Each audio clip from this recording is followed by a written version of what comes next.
I'm Josh Cooperman, and this is Convo by Design with another installment of the Design Icon Registry. Today, an icon, for sure. A two-time guest on Convo by Design, and a very cool individual. And an extraordinary decorator. This is Alex Papachristidis.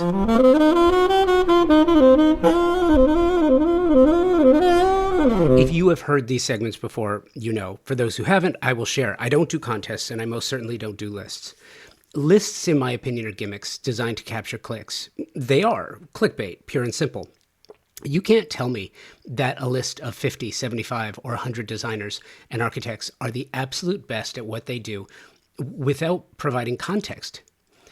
Lists are created in the hopes that those who are being listed will promote the accolades, and that attention will be driven back to the author of the list. And contests, where creatives have to reach out to their base to get them to vote for them, to me, just plain wrong. Because if someone is amazing at what they do, celebrate that. No strings attached. And that's what we're going to do here.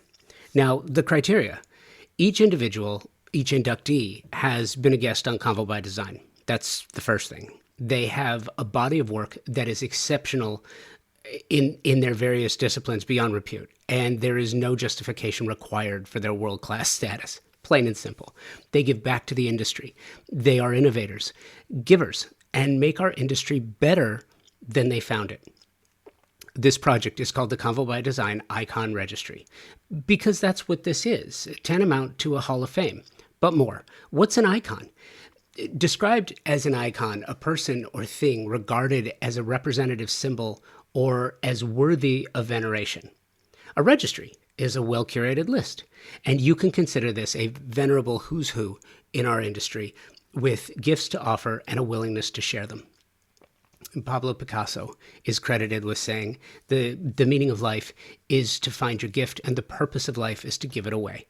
Now, I'm not suggesting that those enshrined in the Icon Registry have all just been giving away their gifts. These are professionals of the highest order, and part of being a professional is knowing your worth and understanding your value. These are individuals who have appeared on Convo by Design, shared what they know, and that's for the betterment of others. And I'm deeply appreciative for that. And this is the most authentic way that I can express my gratitude. As deeply appreciative as I am for their sharing, I am equally grateful for you taking the time to share a few moments, an hour out of your busy schedule each week to listen to the show. Again, the most authentic way that I can express that gratitude is to give you an opportunity to hear these remarkable individuals again. So every month, the last Thursday of the month, unless it's a holiday week, in which case I will publish a week sooner, I will share a new inductee with you. This week's inductee is Alex Papachristidis, who is one of the most amazing interior decorators for the work he does. Yes, absolutely. Beyond that, though, is his base of knowledge. He knows so much material and practice. This allows Alex to understand, fuse, and commingle new, traditional, and other styles to fit his vision and client desires. Don't believe me, if you ever get a chance to meet Alex, ask him about chinoiserie and then just sit back and enjoy the ride. What is truly special about Alex is his willingness to listen to his clients, hear their wishes, process those wishes into a sophisticated version of what they themselves couldn't even envision or imagine. That's what's so special about Alex. And he's a dog lover, so add that to the long list of things I admire about Alex Papachristidis, which is also why it is my privilege to induct Papachristidis into the Convo by Design Icon Registry. Here's more about Alex. If you do a modicum of research on Alex, you will find a deeply creative and complex interior decorator who knows the historical importance of the materials with which he works and the meaning behind each design story he creates for his clients. Papachristidis is versatile as well. It takes a special person who can appear on both the Today Show and This Old House and be equally compelling. Alex is an author and perpetually included on just about any who's who design list. Alex is also a dog person and sits on the board of directors of ARF Hamptons, which is also one of the reasons I find him so special. Alex, it's so great to talk to you. The last time, well, the first and last time that you and I actually met in person was at Legends. What was that, like 3 years ago? Gosh, I think it's more than that. 4 years I ago. think at least, right? Because I don't think I've been to Legend. Well, remember we lost 2 years with Yeah. COVID, right? Pretty Yeah. much. And I think things sort of. I don't think I've been to Legends in a little while, Yeah. but I don't have the best sense of time. So Yeah, I think I'm sure. it was 3 or 4 years ago, and I absolutely loved it. You and I had a chance to talk a little bit on La Had Cienega I done a Boulevard. window, Josh? Had I done a window? Yeah, Which window was it? Do you remember? I Was it don't, but Benison? Was it? Yes, I think it was that Benison window you know what I'm because I going to think that do? was the last one I did. And by the way, what I'm going to do is I'm going to go back and I'm going to find my images from that window. And for those who are listening, you can go to the show notes and click on the link. I actually have a video with you too. Go to the show notes if you're listening and click on the link to Alex's window. It was absolutely spectacular. There's a I love couple. that little window. I love that I little. It was an ode to Jeffrey Benison. I remember. Well, because Josh, I'm so inspired by the history of decorating and of sort of great legendary decorators. And it was the window of Benison, or it was Claremont, and they carry Benison in L.A. And I don't know. I thought it was, he's just such a great decorator, and I loved him. So I sort of did my version of using his fabric and sort of his style of decorating with my touch.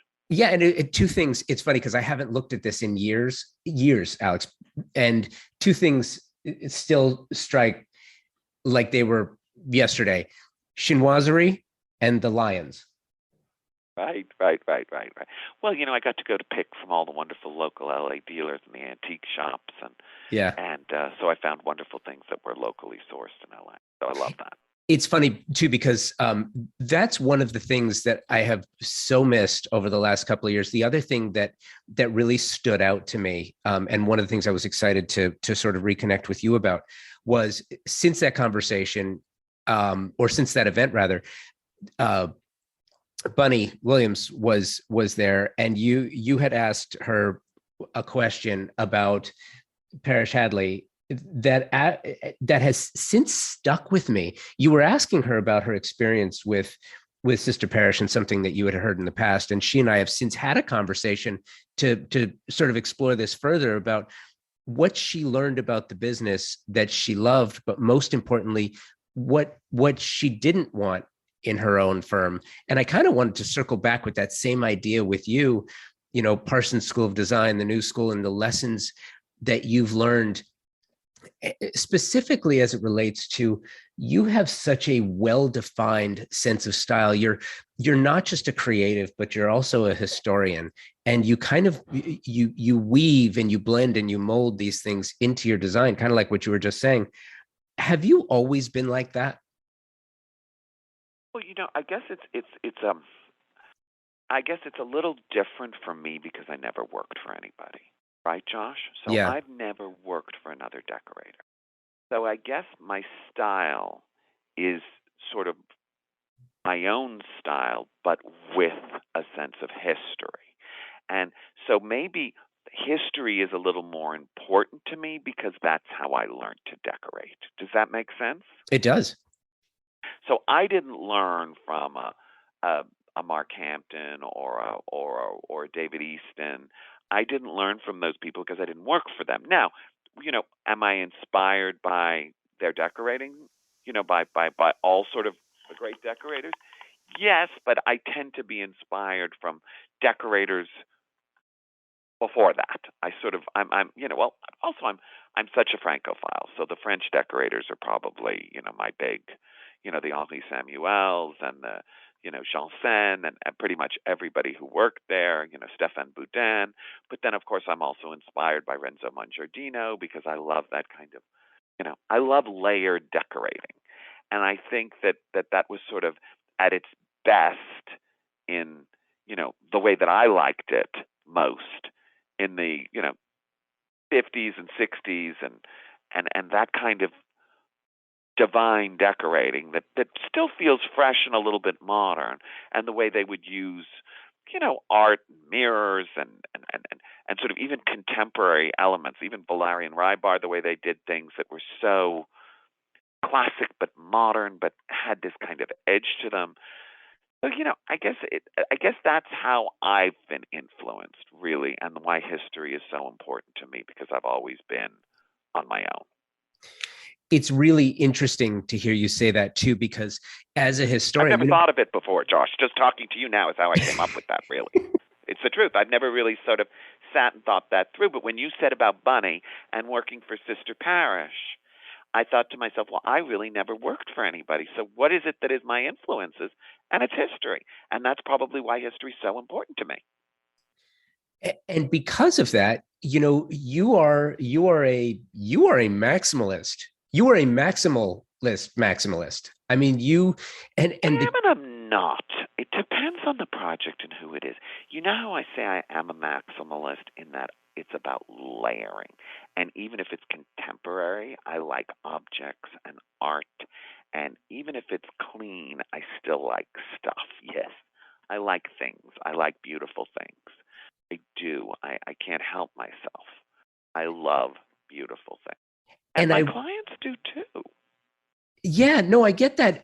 But what I find really interesting too, Alex, about that is, and saying that you are a maximalist is, it's not to pigeonhole you stylistically, because look, every great designer, every great decorator, of which you are in that category for sure, you you don't have a specific style. It's funny, when I first started doing this podcast, what, almost 9 years ago. Right. It's Alex, it's a little embarrassing. I leave a lot of those old episodes up there for people to hear, and it's still embarrassing to me. I used to ask Why? this. Well, I'll tell you, I used to ask this question, and it's not a stupid question, but it's pedestrian. And I would ask designers or architects, what is your signature style? Because I at the time I always felt, well, that's getting to the essence of what a designer really, I think really. that's a good question. I don't think there's anything wrong with that question. I think that you don't want a pat answer, and you want somebody to really think about it. But I mean, I definitely. You're saying, what are your big influences? Like, what No, but is your here's the biggest influence? And really, for me, I can tell you, my biggest influence is classicism. You know, my biggest influence is the 18th century and how the proportion and scale is. And that, to me, is sort of the benchmark of how, even if it's contemporary, whatever it is, it's about scale and proportion from the 18th century, because nobody had it better than that, for me. well, So and it I doesn't matter about the piece of furniture per se. It matters about how it all works together and the proportion and scale of things. And I think that's the key to it. And like I said, it wasn't a stupid question, but it was a pedestrian question. And the reason why is because the greatest decorators, it doesn't matter what you like. Honestly, it doesn't matter what your favorite style is. You are working for the client. Now, if you're designing your or decorating your own home, and we are going to talk about that, by the way, then obviously it matters. But I think the skill and this true superpower of a decorator like you is, you have the ability to talk to your clients, and you will have a fingerprint, a through line that runs through all of your work. But now you get to talk to them and find out what it is that they like. And then the art really happens, where you take your knowledge, your love of history, and your love of things and stuff, and craft it to mold their own personality and their own desires. And I think I feel that really is a superpower. Well, it's it's collaboratory, of course, and as I always say, it's very important clients feel ownership to their homes. I think it's a much more successful relationship. I think it's there's no surprises. I like that people relate to where they live in a personal sense, that they feel that they are involved. I think it creates a better project. It's more interesting for me, because I like the fact that it's different because everybody's got a slightly different point of view and a different sensibility and a different way of living and different needs, and everybody's different. And I like that it keeps it interesting for me as well, Josh. Do you know what I'm saying? It makes it exciting, and everybody collects different things and has different interests. That being said, because travel has been so severely restricted for the last 2 years, and it's funny because I actually look forward to the day when we're not talking about this anymore. But for now, how has that affected you? The fact that, something, I always feel like when something is taken away, something that someone truly loves is taken away from them, when it's given back, they have a new appreciation for it. And so it's sort of two parts to this question is, how has that affected you? And how has that affected the manner in which you work with your clients, if at all? I mean, that we couldn't travel? Well, basically things shut down for a while anyway, right? And, I think we're very blessed to live in a city like New York where everything comes to us, that there's that. And I think also, sort of threefold, everybody really became such auction shoppers, and auctions are happening all over the world constantly. And we shopped that way during COVID. And I think that, nowadays you have the online pictures, and then we reach out to the auction houses and ask for photographs of the things taken by, somebody who works at Sotheby's or Christie's or Doyle or wherever they are, so that we can see what it really looks like in its not most glamorous moment, where it's, lit perfectly and perfectly photographed. And we always get condition reports so we understand how things are and what condition they are. But again, I had a lovely experience being in the Hamptons and not traveling for a little while. We travel so much, and we're constantly traveling. I liked being home. I liked, being in our beautiful house and just enjoying that. And yes, I love travel, and it's so important. And the moment we could, we traveled a lot, and we traveled fiercely. And, we've been on 2 big European trips. And, I didn't feel so badly affected by not traveling for the time that I didn't travel. It didn't bother me at all, really, Josh. And again, because I feel like I had the opportunity to see things from all over the country, all over the world, from auction houses, and it wasn't, also sadly, so many of the stores that we love to shop in, the antique shops all over the world and the country, are no longer in existence. So auction is really a major way of shopping today for antiques and vintage things. Well, and I wanted to ask you about that too. Vintage, antiques, collectibles of that nature. It's really interesting because in the States, for the most part, the US has been fairly well picked. I think Europe has been well picked to some degree. And in conjunction with that, you have the fact that a lot of the galleries and antique stores, like you said, are no longer there. How is that affecting the market for products that you're looking for, that you're trying to find? It's tougher. It's tougher. It's tougher, and it's a shorter window.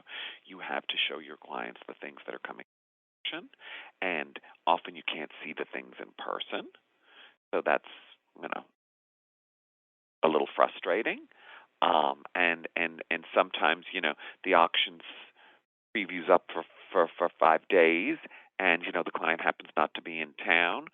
So, it's tricky. I mean, it is tricky. It's not the days where, you go all over New York and send, beautiful things from 10 different shops in the city, and they're there, and you look at them in person, or the client, you go around town picking antiques or vintage things. There are still stores, but there's less of them. And so you don't have the range that you used to have. So, yeah, I mean, it definitely complicates the business, but, I'm kind of getting, you get used to everything. You deal with situations. You don't have a choice, Josh. So you make it work. Has that changed the way that you look, the way that you specify, the way that you find? Whereas maybe in the past you would have said, I have to find this particular chair and it's got to be perfect. Whereas now maybe you find something that isn't perfect, but you get a chance to put your stamp on it by having it reupholstered, by having it. Truth be known, I would have done that anyway, Josh. But what I do, it still has to be perfect. But the point is that what I'll tend to do is if I do see a beautiful pair of chairs in Paris, and there isn't the time to make the decision of who they go to. And, I always like a beautiful bergère. I'll just buy them myself. And then when the opportunity comes and the client needs them, I'll sell them to the right client. So, you have to sort of, and throughout history, everybody's done this. I mean, Mario did it. Parrish Hadley did it. A lot of the great decorating firms did that. They bought things that were beautiful, and they resold them to clients. And I think, we're doing that more than we used to because there just isn't the time to show people. And people don't always understand from pictures. It's hard to understand the whole scheme of the project. So if I find a beautiful set of dining room chairs and I don't know who it's going to, but, it's hard to find a big set of dining room chairs that's stylish and different, I'll buy them. And hold on to them until I need them. I think that is uncommon. I think it's something that has been common in the past. I think over the years, we've all gotten so used to instant gratification. You find something, you buy it, it's delivered, you get it to the client. I think that there is a lost art of finding things that you just know are beautiful and perfect, and you will find the right project for that piece. I think that is a lost art, and in large part too, because decorators, designers don't necessarily all have places to store all the material. Right. Well, there is that, and I'm not such a big believer in storage, but as we said, as it gets more and more, have to come up with new ways. So, and again, I never, I'm not a person of trends, and just because other people are doing things or not doing things, I never really care. I do what works for my business and what makes sense for my clients, and also, I guess, and I don't know. It's just it's something we've been doing, and it works for us right now. I don't love the idea of storage, and I totally agree with you, but it's harder and harder to find things. I think it's interesting because I wanted to sort of transition into, I got some images from your office that I wanted to talk about your work. And by the way, I fully understand, for those who are listening, this is a podcast. We've done this before. You guys know how to do this. Go to the show notes, click on the links, and follow along with the projects while we talk about them. Alex, the first one I wanted to ask you about is the library. And is this your home? This is your personal library? Yes, it's all very sort of colorful with an ECAT sofa and reds and purples, and and we live in that room. I mean, we just live in that room. I mean, it's where we watch TV. It's where my partner Scott, spends a lot of time. We just love that room. It's very cozy and inviting, and it feels divine in the daytime, and it feels, lush and cozy at night. And it's very collected. Again, I've got all my books there, and all kinds of just personal things that, we've traveled and bought, that little spot.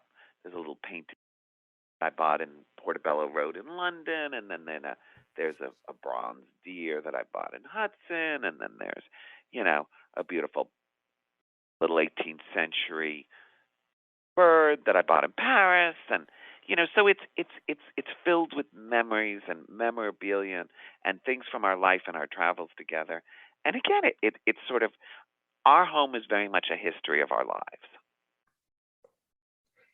And I love, one of my favorite hobbies, and I guess you could call it a hobby. It certainly is to look and evaluate how designers design for themselves. I'm fascinated by that. And when I look at this room, I'm not taking the test, but I feel like if somebody had shown me this picture and said, "Who does this room remind you of?" you would have been the number one name I would have said. This room says Alex Papachristidis. Well, I guess it's very personal. I'll never forget when I was scheming our apartment. We were I was scheming the kids in the office, and everybody who worked here was like looking at these. God, I mean, these are like, there's a lot going on here, and it's very strong. And then when it all came together, because I am in my own decorating and our apartments, I'm fearless. Do you know what I'm saying? I'm not scared of color, and I'm not scared of print, and I'm not scared of. So, you know, but it's so cozy, and people love to come to our apartment, and it's, you know, I was at the apartment today. Scott, my partner, is in handbag business, and shows out of our house, but we have an apartment across the hall that we're in the process of decorating as a guest apartment, and it's going to be his showroom. And a client came over this morning, and we got a new puppy named Cooper because our Yorkie Teddy passed away. Oh, I'm so Our sorry. 18-year-old Yorkie passed away 9 months ago, and we just got a new puppy. So whenever people come over, they're always like, "Oh my God!" If they follow us on Instagram, they're like, "Oh my God, can I see the puppy?" And the puppy comes to work with me. Anyway, to make a long story short, and this lovely lady came over today who had never met, and she just walked in the apartment. She was like, "Wow, it's a it's full of atmosphere." Josh, it's a very personal, layered, collected space that's it's unique and very personal. And I think that's what I encourage my clients to do in their own sensibility and their own version of it. I love the wow factor that you walk into a house and it feels like wonderful and different, and even if it's all white and gray and cream, whatever it is, I like that there should be a wow factor when you come to people. I want to back up a second because there's sort of this idea too. You talk about fearless, and you really are as highly collected as your spaces are, and you still go out and you get a puppy. Puppies chew. Puppies go on the rug. Puppies live, and I think that that's kind of the essence of your particular. What's so cool about it is you're like living it. It's supposed Oh to my be God, lived in. totally. I am totally from that. I tell clients it's called a living room because you're meant to live in it. You are meant to use your house. I hate the idea.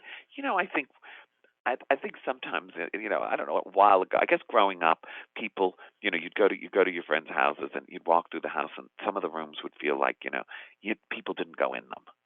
I hate that feeling. I mean, I sit every morning. I sit in my dining room. I have a cup of coffee. I look at my books. I sort of sit and enjoy the view and hang out in my dining room. Then, when I come home, or if on a weekend, there's a chair I sit in my living room all the time, and I make phone calls and I hang out in my living room. Scott and I are together. We're in the library watching TV and hanging out. You know, Often if I'm on the phone and Scott is in the library watching TV, I have a wonderful big bergère in my bedroom that was my mother's, and I'll go and sit in that chair and put my feet up on a gilded rope stool and chat with a friend on my cell phone. So we use our house. We use every bit of space in our house. We use every room in our house. It's what a house feels sad to me when it's unused, Josh. It doesn't feel warm. A house has to be lived in. I think that's an incredible lesson. I will ask though, has Cooper gnawed on a tassel or a chair leg or gone on the Well, rug? he does, and I have to watch him. And you know what? I'm I He does. He does stuff. He hasn't done anything that needs repair yet. How's that? And I'm very conscious of giving him chew toys all the time, and I watch him a lot, and I even keep him on a leash sometimes in the house so that I know what he's doing. But sure, I mean, he's a puppy. He does stuff. It's okay, though. I mean, it's part of life. It's part of life. I mean, things have to be reupholstered sometimes. Things have to be repaired. Things break. I mean, stuff happens.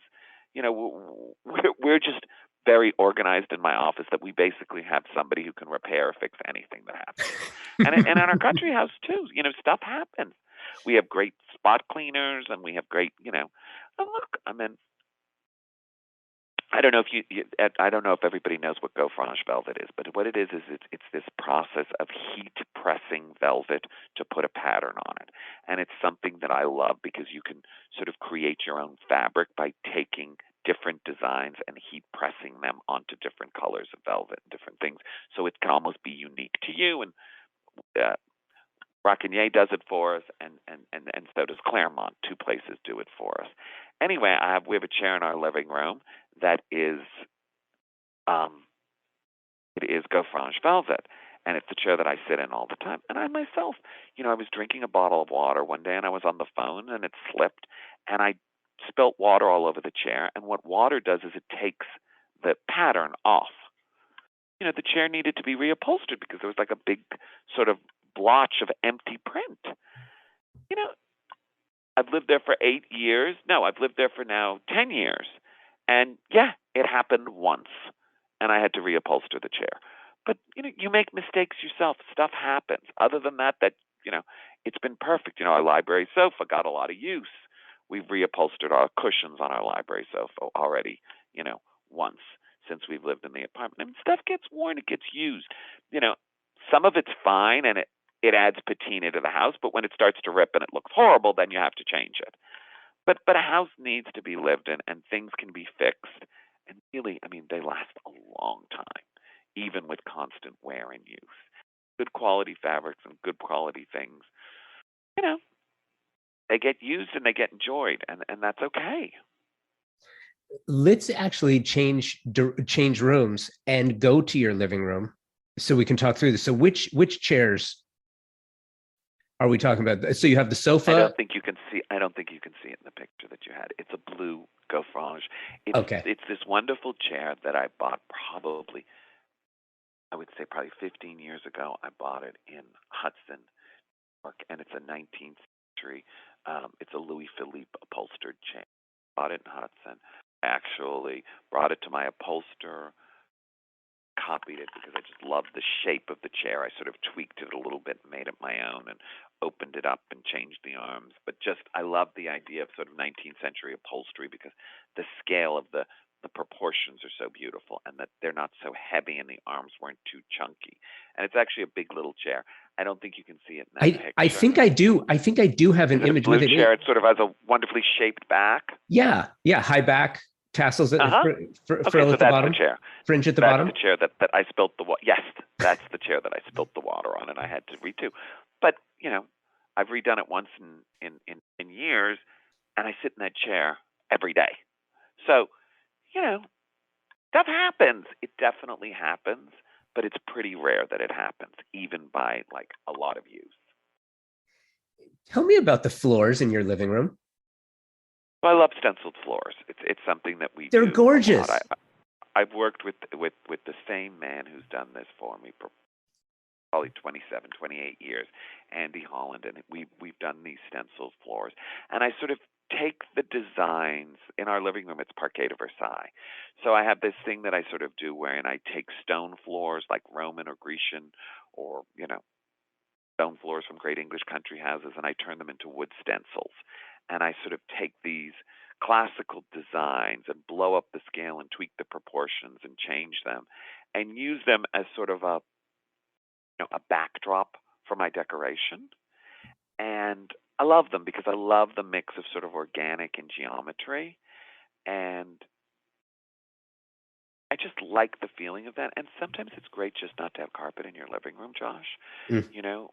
Especially with the Chinese wallpaper on the walls, which makes the room very cozy. It's always been a dream of mine to have Chinese wallpaper in the living room ever since I saw that Jane Wrightsman Palm Beach living room that was actually Mona von Bismarck's before it was Jane Wrightsman's. It was that house, and it was decorated by Siri Mon the first time with antique Chinese wallpaper. and then the Reitzmans kept it.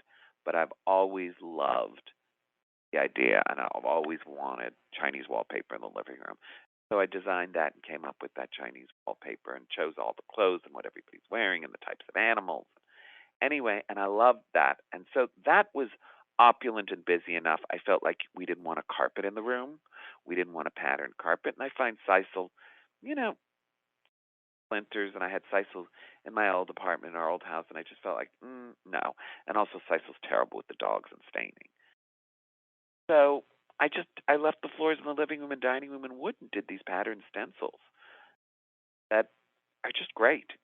They're wonderful because you wipe them down. And again, it's very handy with a new puppy when he has an accident on the wood floor and you can just wash it. I absolutely love it. And as I look at this room, I just want to sort of circle back to the idea of maximalism. I think there's a misconception about maximalism, that maximalism is just all about more, more, more. And it's not. I feel like it's more about a higher level of curation, a higher level of collection with more things. Is that a fair assessment? Absolutely, 100%. And it's also it's about the scale, and it's about the focus of the collection and what you're doing. Our living room is also about the idea that we had a buffet in our apartment, or if we had a big cocktail party, there's plenty of places for people to. I like that in interiors, that there are lots of little chairs and there's benches that you can pull up and you can turn chairs around, and that furniture has a sort of evolution depending on what's going on in the house, how you use it and how it works depending on your entertaining and your spaces. So, I guess I put a good amount of furniture in the room to give you variety and choices of how to use the room. And I think that's very important. I love the idea of hospitality and entertaining. It's very important to me. And, that's why my partner and I, Lisa McCarthy, we did Everyday Elegance, a tabletop business, because we both love the feeling of hosting and having people for dinner.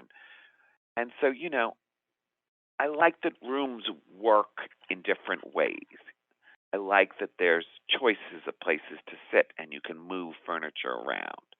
And so, yeah, there is a lot of furniture. There's a lot of furniture in the country, and there's a lot of furniture in the city. But then there's also the problem that, I'm out there shopping for other people all the time. So I fall in love with things and buy them for ourselves. That's why we're also doing the apartment across the hall as a guest apartment, to help sort of take some of the stuff out of our apartment, because you can't get a little overshopped. And right now, I think I'm a little overshopped in our own apartment. Well, hard to resist. It is hard to resist. Well, and now I understand how you think about it so much better. I wanted to transition to another room in your own home, and that is your master bedroom.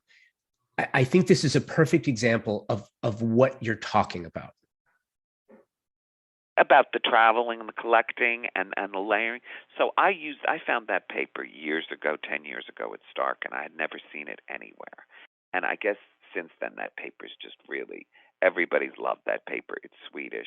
And I guess it feels a bit like a tapestry, and tapestries are so in fashion now, and we're all using tapestries in different ways, and tapestries have so full circle, and people love them. Well, first of all, I'm obsessed with blue and green and sort of a turquoise. I love those colors. I'm very blue and green in terms of my decorating, and I love the way the French throw in a bit of turquoise. So I love that. So that room is just, I love that room. It's very dynamic. I never get sick of it. Neither of us ever get sick of it. I had this beautiful desk that I'd bought years ago from Yale Burge that's actually turquoise and green wood, stained in turquoise and green. It's a French desk. It's in the bedroom. Again, I just love that idea of the green and turquoise, and that's how the wallpaper came about. And then I designed one of my carpets from Langhorne. I custom made in the brown and the two shades of green. Yeah, it's very layered, but it's very cozy. And get sick of that room, Josh. I just don't get sick of that room. Tell me about the I animal don't print. tire of it. Sorry. Tell me about the animal print chair. For whom was that chair purchased? That was Teddy. That's how he gets up and down on the furniture. So you always have to. Well, you don't want these little guys to throw out their backs, because these little dogs have tendencies of hurting their backs or hurting their legs. And so, the miniature furniture helps them to get up and down. And of course, there's that hideous commercial with the fuzzy steps that you can put by your bed. Well, that wasn't happening in our house. So I decided to sort of use miniature furniture and bed steps for the dogs to access the beds and to get up and down on the furniture so they wouldn't hurt their backs. And, it's just a great little way. I can't tell you how many people love that idea of using small furniture for the dogs to, hop and skip and get up and down. I think it's genius. One of the other things that I really wanted to ask you about, the first thing that I really noticed in this space after I really looked, I must have looked at this picture for 30 minutes, just looking at everything and taking it all in. One of the things that I was really sort of enamored by is I love the wallpaper, and hearing you describe the wallpaper and putting that special nature to it. You've never seen it before, yet it doesn't stop you from putting nail holes in it and hanging something on the wall, because it's supposed to be lived in, and that's how you wanted it. That's how it makes your space comfortable. And I feel like some things are viewed as, gosh, it's so valuable, you can't poke a nail hole in it and hang something on it because it's wallpaper. You shouldn't have it, Josh. But then you shouldn't have it, Josh. That's not what decorating is really about to me. Look, of course, if you're buying Marie Antoinette's bed, you should be careful. You know what I mean? I mean, yes. I mean, that's a different type of investment. But when we're buying and decorating and living in houses, you should use things. You should enjoy them. You should make them work for you and how you want to live. And you shouldn't be afraid because something is expensive to use it or not. I mean, that's just crazy. Then don't buy it. If you're afraid to use it, don't buy it. You shouldn't have it in your house. Put it in a museum. Your house is not a museum. It's a home, and it's meant to be used and lived in.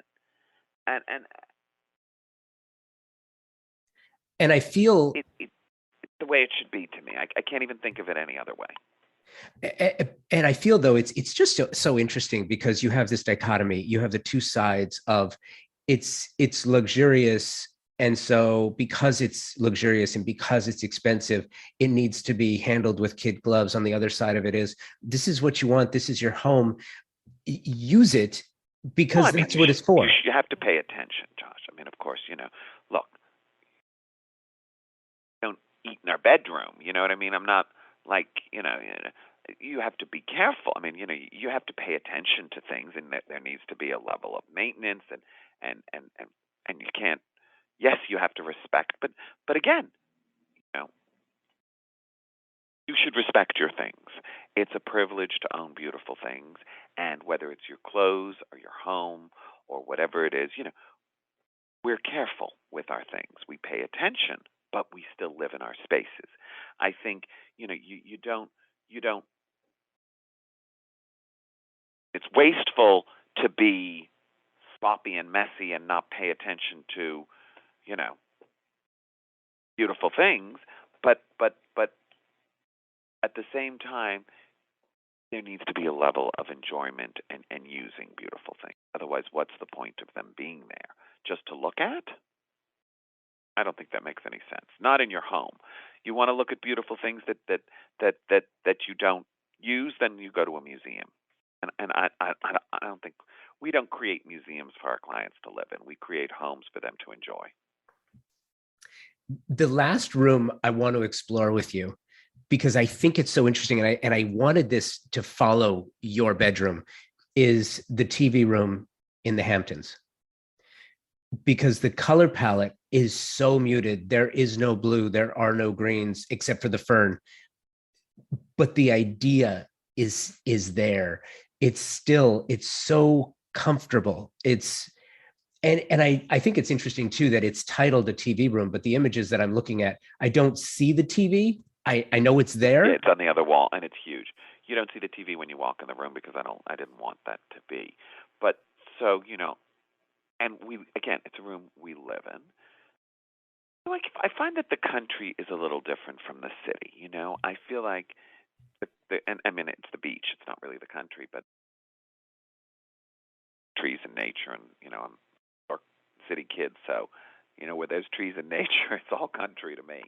But it it's about being outside as well, Josh. So the decorating is the whole house is sort of in neutral tones of beige and pale colors in some of the bedrooms, aquas and light blues, and a little celadon upstairs as you go into the bedrooms in the house.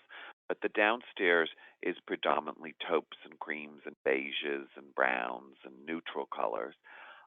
But there is a lot of layering and texturing. That room that you're talking about has a wonderful kind of faux bois carpet, and the sofa's done in Fortuny. So, there is a lot of play of pattern. And then there's, of course, my signature things, which are silk velvet tiger and leopard pillows, and a mix of Fortuny patterns.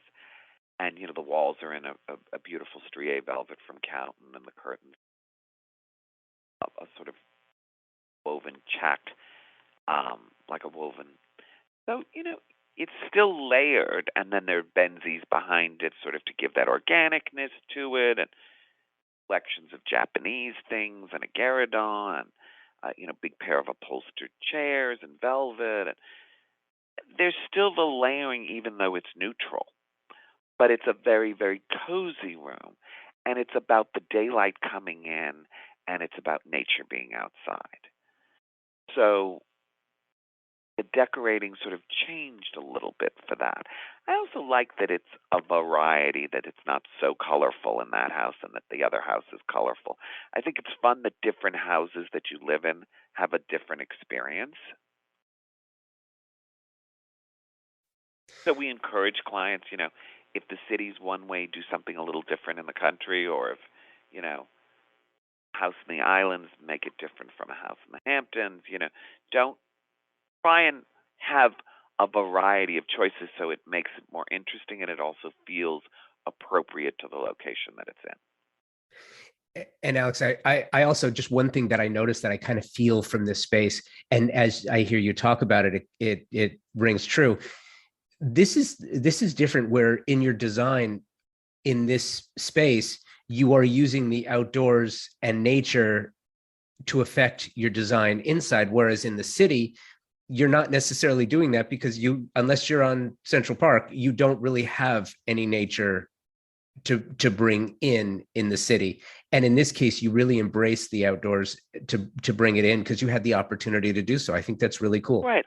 And in that TV room, that back wall that you're looking out, when the shades are up, you look into this sort of, this beautiful hedged garden, and a sculpture at the end, and grass, and these beautiful trees that are cut like they are in the Tuileries Gardens, and then the other side you're looking at,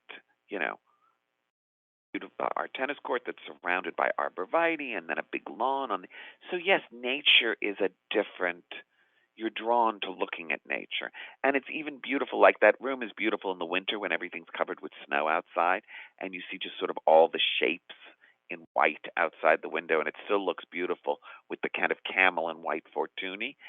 And that's why there is green plants on the interiors, because it's bringing out the greenness in nature in the spring and summer. So yes, it's affected by. I always say it's very important what's the light in the house or the apartment, and where you're decorating, and how you feel about bringing the inside out or not. Alex, listen, this has been so much fun for me. I consider it a privilege. It is such a joy for me. It's one of my favorite things. Thank you, Josh. It was so fun talking to you, and you're so good at this, and you have a great way of sort of bringing things out in people, and I think that's wonderful. I think that's an art in itself. Thank you, Alex, for making this world a more beautiful place than you found it. Congratulations on your addition to the Convo by Design Icon Registry. And thank you for listening and subscribing to the show. Thank you to my partner sponsors, Design Hardware, Thermosol, TimberTech, Monogram, and Pacific Sales. These are amazing partners, all of them. They support the trade, and I love sharing these amazing resources with you. Thanks again for listening. Until next week, be well, and take today first.